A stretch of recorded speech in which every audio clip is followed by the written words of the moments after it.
Hello, this is MadLove4 here, and welcome to another video. Today I'm going to be talking about the future of Sansa Stark, and what her storyline is going to be in Season 7 of Game of Thrones.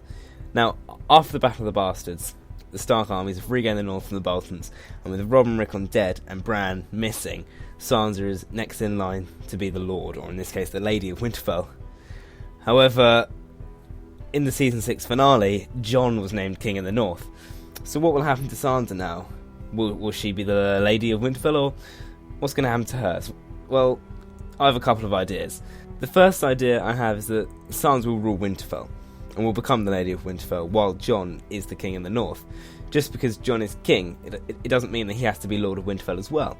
So in this scenario, what I think might happen is Sansa would rule Winterfell and look after it, run the day-to-day business, and Jon would rule the North, essentially making Sansa just sort of like a liege lord to Jon. But I don't think that will happen, as it's more likely that Sansa will rule from Winterfell, acting as the Lord. However, Sansa may rule Winterfell next to him, sitting there as the king, perhaps. But I doubt that. I reckon instead that Jon will just be the Lord of Winterfell and the King in the North simultaneously. Unless perhaps Jon is called away to be the King of the Seven Kingdoms, as he is a Targaryen. If that is discovered, then he may be called upon to be the actual king, which would leave Sansa as the Lady of Winterfell, unless Bran turns up, and because Bran would be the only person with the information about Jon's true parentage, that could also screw Sansa over, placing Bran as the Lord of Winterfell over Jon when he goes off to be king in this scenario. My second theory is that Sansa will make an allegiance with Littlefinger of sorts. And what I mean by this is that Sansa will work with Littlefinger to gain extra allies, or rather to secure the allies within the Vale. Now, Littlefinger's position as Lord Protector of the Eyrie, or the Vale, is risky, as the Lords of the Vale do not support Littlefinger and his rule. And this is shown by Yoin Royce's, I think that's how you pronounce his name, Jon maybe, his hostility towards Littlefinger earlier in Season 6 when talking about taking the army to go and help Sansa. Now, to make Littlefinger's and the North's control over the Vale stronger, Sansa may be married, perhaps to Robb and Arryn. They are close after all. However, that probably wouldn't happen, as they are obviously related by blood, so that couldn't happen. So the next logical person would be Harry the heir. Now, Harry is next in line to the Eyrie after Robin, as he is the grandson of Jon Arryn's sister Elise. Now, it's a very peculiar set of circumstances that has led him to be the heir. Jon's sister Alice had 8 daughters and 1 son. The boy died at the age of 3, and 2 of his sisters didn't die that long after. The third of the daughters became a scepter, so couldn't marry. Another daughter became a silent sister, again not being able to marry, looking after the dead. One girl was married off, but couldn't bear children, unfortunately. And another was carried off by the mountain clansmen, and they sort of disappeared.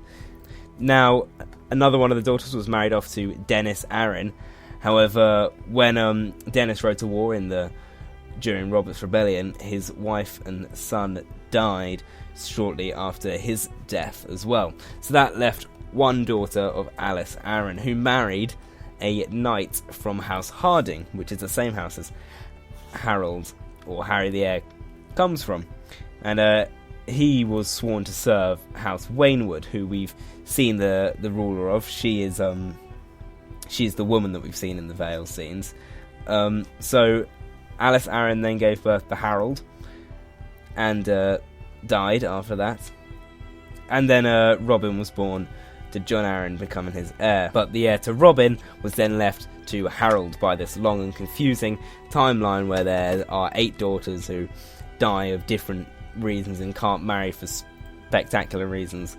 I'll probably have a little family tree up right now to show that. Yeah, that may happen. She may be married off to Harry the Heir, which is actually what happens in the books. Littlefinger arranges the marriage with a Lady Waynwood, and they're going to unite the houses Stark and Arryn, and he says that Robin is a sickly boy and will die soon of peculiar causes, and this is obviously saying that Littlefinger's just gonna kill him off. And this would lead, obviously, to the Starks and Arryns being joined together by marriage, creating a very strong bond. However, this is unlikely. Sansa won't trust Littlefinger after Ramsay anyway. She probably won't marry again, well, unless it's her own choice. She won't marry to another person that Littlefinger sets up anyway. So, a theory that's more likely to come out of this is that Sansa will kill Littlefinger. We see in Season 6 that Sansa is becoming stronger, but also madder, with her gaining pleasure out of the death of Ramsay, something Season 1 Sansa would never do. She's been changed by her experiences, and this has made her deadly. If Littlefinger does something rash to harm Sansa, or put her in a bad situation, Sansa could do anything to him, and could even kill him. Now the final theory is actually the most likely, I believe personally. She won't do anything. And this is disappointing, because it's unlikely that Sansa can do much more to affect the game. She has Winterfell now and will probably just be wasted by the showrunners, using her as a way to progress Jon's storyline instead of giving her her own sort of adventures to do, because there's not much that can really do. While it would be cool to see Sansa go off killing people, that will probably go to Arya now that she is back in Westeros. This is sad that Sansa may not be doing anything in the future, but in many ways her storyline is done. She still has the worry of Littlefinger trying to manipulate her, but now she's stronger and won't listen to him anymore. And with Jon king in the north, she doesn't have anything to do, unfortunately. What do you think will happen to Sansa in Game of Thrones of Season 7? Am I right? Are my theories right? What are your theories of her storyline? Leave your thoughts in the comments, but first please like and subscribe, and I'll see you next time.